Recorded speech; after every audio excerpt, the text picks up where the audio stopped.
이동희 뉴스 정면성구 2부 최강경기 시작합니다. 오늘은 엄태섭 변호사, 시사저널의 유지만 기자 나왔습니다. 어서 오십시오. 안녕하세요. 안녕하세요. 홍종욱 전 의원 딸이 신종 마약을 몰래 들어오려다 공항에서 붙잡혔습니다. 검찰은 곧장 체포해서 빠르게 구속영장을 청구했다고 하는데 법원에서 기각됐나요? 기각 사유가 뭡니까? 예, 어제 인천지방법원에서 홍종욱 전 의원 큰딸 홍모 씨에 대한 구속영장을 기각을 했습니다.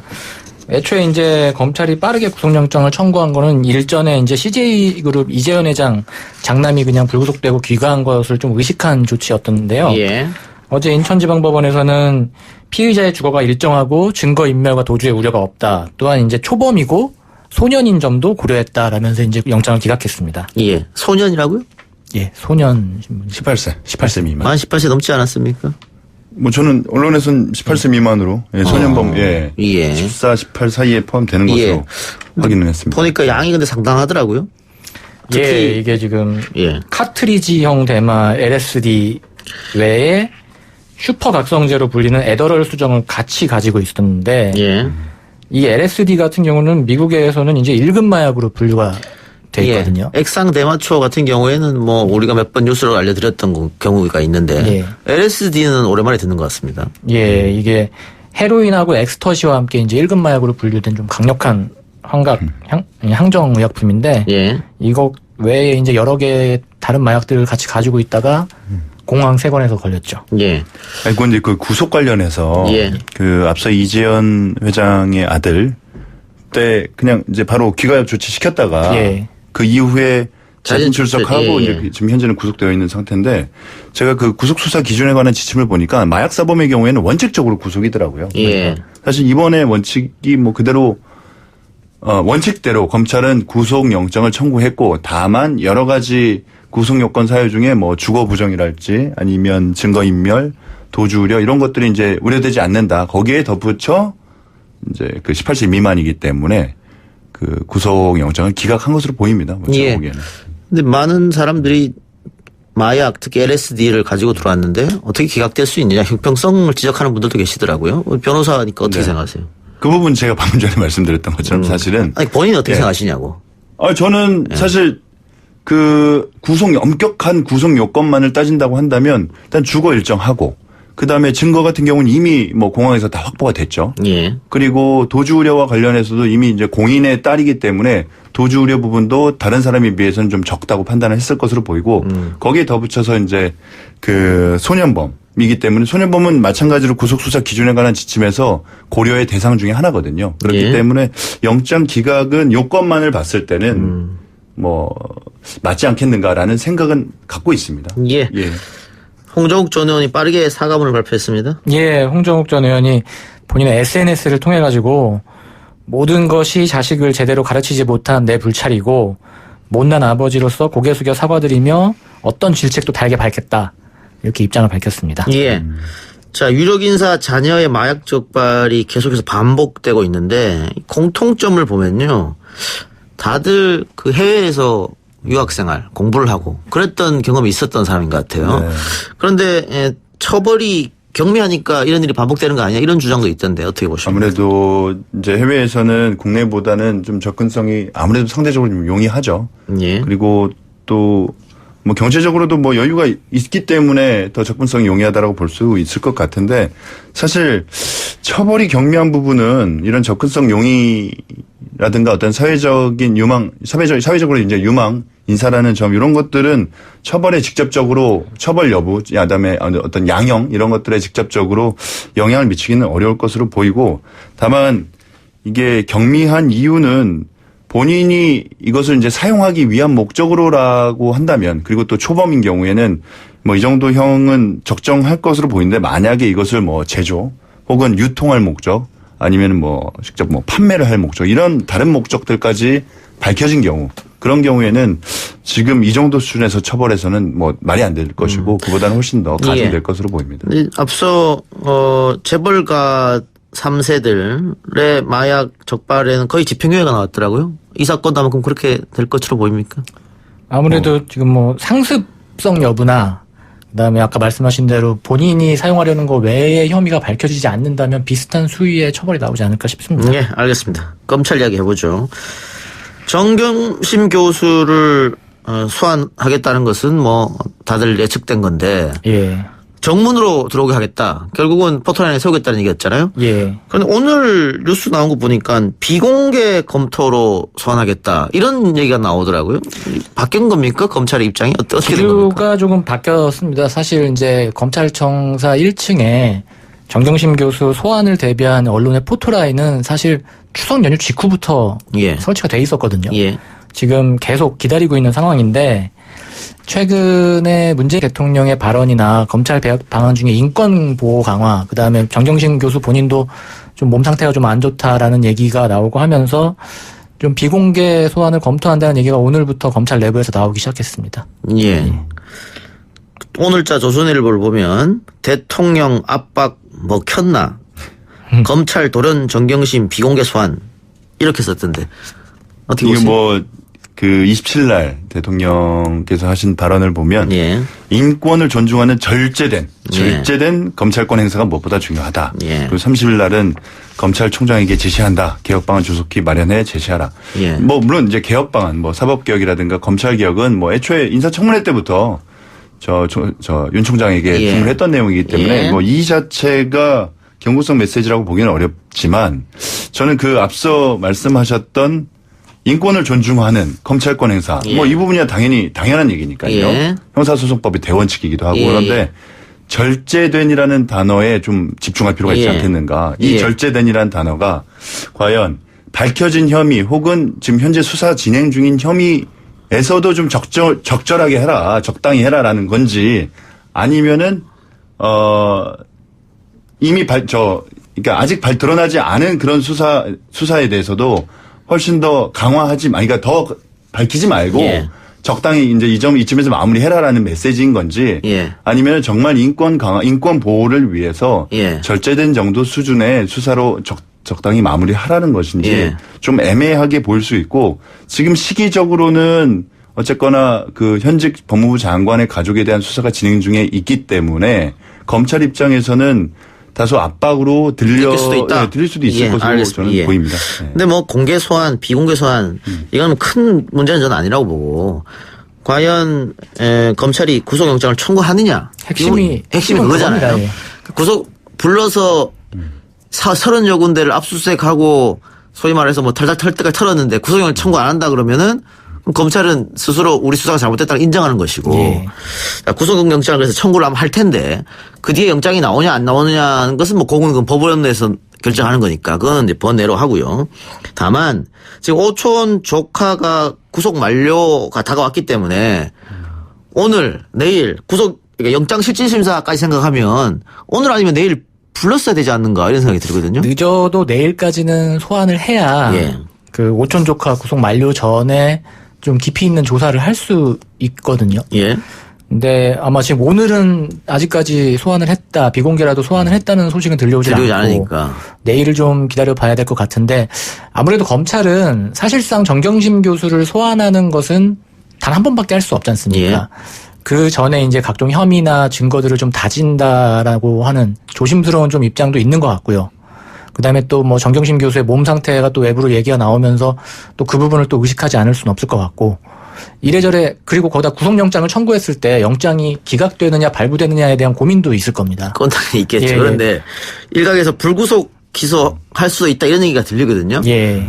그런데 제 상식으로는 특수부 검사들이 이렇게 붙어가지고 불구속 기소한다? 그것도 말이 안 되는 거잖아요. 뭐 물론 체면의 문제로 접근하면은 그럴 수는 있지만 뭐 검찰 입장에서 이렇게 얘기할 수도 있죠. 불구속 수사가 원칙이다. 불구속이 원칙이고 단 뭐 구속 사유라고 한다면 앞서 또 제가 계속해서 반복적으로 말씀드린 것처럼 혐의 어떤 유죄냐 무죄냐의 여부가 아니라 뭐 도주 우려라든가 증거인멸, 주거부정 이런 아주 형식적인 요건에 해당이 되기 때문에 불구속 수사, 불구속 기소를 한다고 하더라도 어떤 법리적으로 형식적으로 뭔가 이렇게 공격하기는 좀 어려울 것 같고. 법리적으로 그렇다 치고 그러면 정치적으로 가봅시다. 예. 검찰이 불구속 기소를 한다거나 구속영장을 청구했는데 기각이 됐다거나 하면은 이 검찰의 후폭풍이 상당할 텐데요. 예, 굉장히 부담을 느낄 텐데 검찰이. 특수부가 제대로 수사해서 제대로 잡아냈느냐부터 그렇죠. 시작을 해서 사실상 지금까지 언론을 통해서 제기된 의혹들을 합친다면 사실은 정경심 교수에 대한 구속영장을 청구하는 것은 거의 기정사실이었거든요. 예. 근데 그것도 청구하지 않는다라고 한다면 뭐 지금 인권 얘기가 나오기 때문에 뭐 불구속 수사가 원칙이다라고 말은 할 수 있겠지만 그동안 특수부의 수사 방식이나 이런 걸로 봤을 때는 뭐 사실상 윤석열 검찰총장이 물러나야 되는 거 아니냐라는 얘기까지 나올 수도 있고 나올 정도로 예. 검찰 패배다 이렇게 볼 수 있다 이 말이죠. 예. 이것도 마찬가지 그 구속수사 기준에 관한 지침 보면은 예. 사기나 횡령, 배임 뭐 이제 이런 혐의들이 지금 포함이 돼 있는데 원칙적으로는 구속수사로 되어 있어요. 이제 예. 금액 규모라든가 이런 것들 예. 보았을 때 뭐 여러 예. 가지 단서가 있긴 하지만 그럼에도 불구하고 이번에 대통령께서 인권을 강조하셨기 때문에 어떤 판단을 할지 저도 좀 궁금한데요. 예.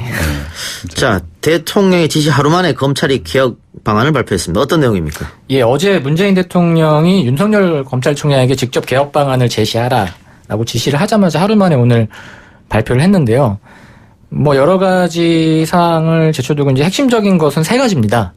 전국에 7개 검찰청에 있는 특수수사부를 폐지하고 3개만 남겨놓겠다라는 방안과 그다음에 검찰 외부로 파견 나가 있는 각 기관에 파견 나가 있는 파견검사 전원을 복귀시켜서 형사 공판부를 강화하는 인력으로 충원하겠다는 부분이고요. 그다음에 그동안 검사장급 이상 인사에게 제공됐던 전용 차량을 폐지하겠다. 예. 이 세 가지를 내놨습니다. 예.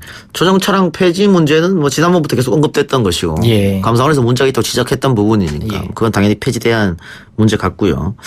지금 특수부를 지방에만 폐지한다. 그럼 이 말입니까? 서울중앙지검을 포함해서 3곳만 남겨놓고 폐지를 한다는 건데 나머지 2곳을 어디로 할지는 추후 논의를 통해 결정하겠다고 예. 입장을 서울중앙지검은 왜 잔류를 하는 거죠? 서울중앙지검 같은 경우에는 사실상 뭐 특수부의 핵심적인 자리긴 합니다. 예. 중앙지검 현재로서는 뭐 조국 장관에 대한 수사도 있고 그다음에 아무래도 핵심 중에 핵심을 놓쳐서는 이제 검찰의 특수수사 자체가 좀 와해될 수 있다는 좀 우려가 좀 있는 것 같습니다. 알겠습니다. 그 노무현 정권 때부터 이명박, 박근혜 계속해서 검찰의 중수부를 폐지하려고 했었잖아요. 예. 너무 막강한 권한을 갖고 있다. 그래서 안 됐습니다. 안 되다가 박근혜 정권 때 이제 폐지가 됐는데 결국은 그 중수부에서 하는 일 다 지금 특수부에서 하고 있지 않느냐. 예. 그럼 뭐하러 폐지했냐 이런 얘기도 있단 말이죠. 사실 그렇죠. 검찰총장의 직할부대였던 중수부만 폐지했을 뿐이지 서울중앙지검의 중수부와 같은 조직을 이미 차려놓은 거다라는 예. 지적은 계속 있었습니다. 뭐 정권 초반부터 적폐 수사를 해야 되기 때문에 좀 특수부가 강화된 측면도 있고요. 그래서 제가 우아스러운 게 서울중앙지검 등 3개청만 특수부를 유지하고 나머지는 폐지한다고 했을 때 과연 효과가 있느냐 그러면. 과거 중수부 역할을 특수부가 했던 것처럼 특수부 역할을 서울중앙지검 특수부에서 하면. 그러니까 이게 효과를 따지기는 어려울 것 같아요. 예. 사실 부서를 폐지하는 것과 진짜 그와 관련된 수사를 정말로 접고 더 이상 안 하겠다라고 공표하는 것, 뭐 그건 사실 어려우니까 어려운 문제라고 보거든요. 이게 뭐 특수에서 이름만 바꿔가지고 얼마든지 할 수 있는 과거에 그랬던 것처럼 할 수 있다라고 보고 그래서 또 그럼에도 불구하고 일부 기업 범죄라든가 유력 인사에 대한 수사는 필요하니까 어쨌거나 좀 수사 인력이 더 필요하기 때문에 그래요. 특수부 자체를 부정하기는 좀 어렵지 않을까 알겠습니다. 싶습니다. 검찰이 개혁 방안을 발표했고 또 여기 뭐 국회가 또 검찰의 힘을 빼는 개혁 방안이 있으니까 패스트트랙 올라가 있기도 하고 좀 지켜보고요. 자, 그런데 지금 이런 가운데 대검 내 요직 있죠. 감찰본부장 또 대검 사무국장 이 지금 공석으로 있습니까? 예, 아직까지 공석이었습니다. 그럼 대검 감찰본부장과 사무국장 두 자리인데요.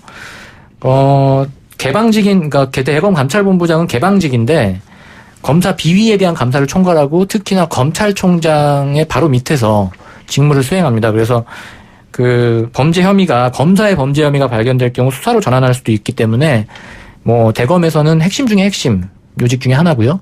그다음에 대검 사무국장인 경우에는 일반직의 경우에 올라갈 수 있는 최고 자리입니다.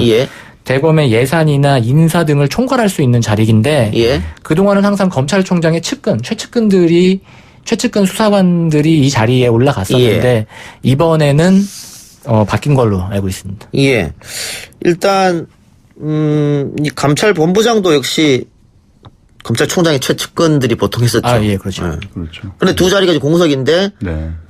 조국 장관이 인사권을 활용하겠다 얘기를 했기 때문에 이 자리가 이제 바뀔 것이다. 검찰총장의 핵심 인사가 아닌 다른 사람이 들어갈 것이다. 이런 추측이 지금 있는 것이죠. 예. 예.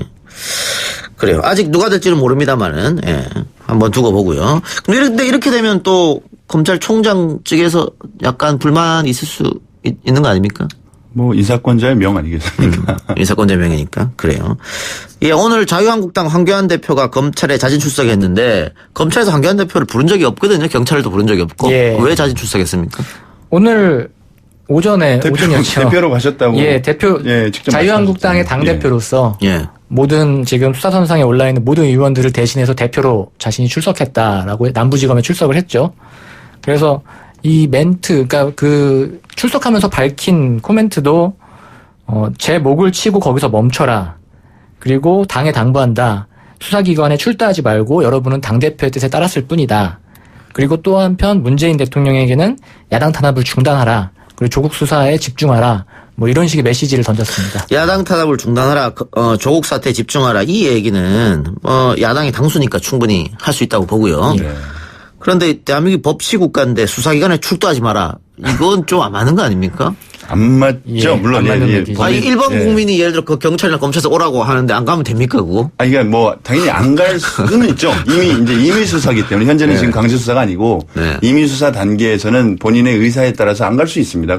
그러다가 이제 나중에 어느 정도 혐의가 입증이 되고 증거가 좀 네. 발전이 되었을 때는 강제 수사로 전환해서 네. 강제 소환을 할 수도 있는 예. 것이죠. 그런데 사인이, 뭐 어쨌든 당대표이긴 하지만 사인이지 않습니까? 사인이 다른 사인의 어떤 혐의로 수사기관에서 출석 요청을 했음에도 불구하고 가지 마라라고 이렇게 예. 얘기할 수는 없고 또 그 말 자체가 뭔가 뭐 강제력을 가진 것도 아니고요. 이게 좀 예. 부적절하게 느껴지는데. 알겠습니다. 뭐, 이 건도 어쨌든 검찰로 넘어갔기 때문에 어떻게 수사가 이루어질지 지켜봐야 될 것 같고요. 당직자 같은 경우에는 계속 소환을 거부 못 합니다. 예. 강제 집행에 들어갈 경우에. 근데 지금 국회의원들은 계속 소환 거부한다고 해서 뭐 체포를 한다든가 강제 집행을 못 하지 않습니까? 예. 그럼 어떻게 되는 겁니까? 통상은 3번 정도 출석 요구에 불응할 경우에는 이제 체포 절차를 밟게 됩니다. 근데 뭐 당직자 같은 경우에는 그게 가능은 한데 제 의원들에 대해서는 좀 어렵다. 네, 하죠. 진짜 회기 중에는 어려운데 예. 뭐 그럼에도 불구하고 이제 영장 근데 이게 그때까지 이렇게 계속 버틸지 아니면은 버팀에도 불구하고 계속 소환 요청을 할지 그것도 의문이긴 해요, 사실은. 예. 예. 이게 혐의 자체가 뭐 과거 그 패스트트랙 전국 당시에 이제 최이배 의원에 대한 예. 뭐 감금이랄지 뭐 이런 예. 것들인데 뭐 물론 그것도 형량이 적지는 않습니다. 그런데 근데 그것이 뭐, 강제 예. 수사를 통해서라야만 가능한 것인가에 대해서는 의문이 분명히 있기 때문에 어느 정도까지 강제력을 예. 동원할지에 예. 대해서는 좀 지켜봐야 될 것 같습니다. 어쨌든 국회의원은 뭐 불체포 특권이 있고 회기내에는 체포를 못 하기 때문에 그런 점이 있죠. 알겠습니다. 중요한 게 또 있는데 집단소송 문제를 얘기해야 되는데 시간이 없네요. 다음 주에 합시다. 수고하셨습니다, 오늘. 예, 알겠습니다. 감사합니다. 네.